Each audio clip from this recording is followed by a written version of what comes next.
ياسين والقرآن الحكيم إنك لمن المرسلين على صراط مستقيم تنزيل العزيز الرحيم لتنذر قوما ما أنذر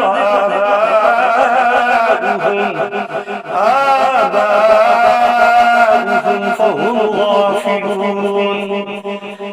لقد حق القول على أكثرهم فهم لا يؤمنون إنا جعلنا في أعناقهم أغلالا فهي إلى الأذقان فهم مقمحون وجعلنا من بين أيديهم سدا ومن خلفهم سدا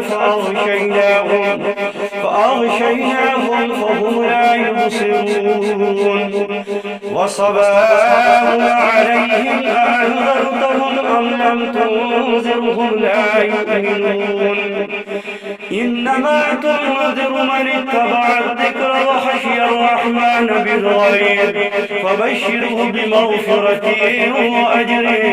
كريم إنا نحن نحيي الموتى ونكتب ما قدموا وآثارهم وكل شيء أحصيناه في إمام مبين واضرب لهم مثلا أصحاب القرية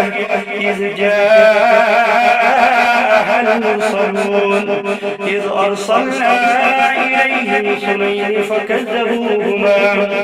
فكذبوهما فعززنا بثالث فقالوا إنا إليكم مرسلون قالوا ما أنتم إلا بشر مثلنا وما أنزل الرحمن من شيء إن أنتم إلا تكذبون قالوا ربنا يعلم إنا إليكم لمرسلون وما علينا إلا البلاغ المبين قالوا إنا تطيرنا بكم لئن لم تنتهوا لنرجمنكم وليمسنكم منا عذاب أليم قالوا طائركم معكم أئن ذكرتم بل أنتم قوم مسرفون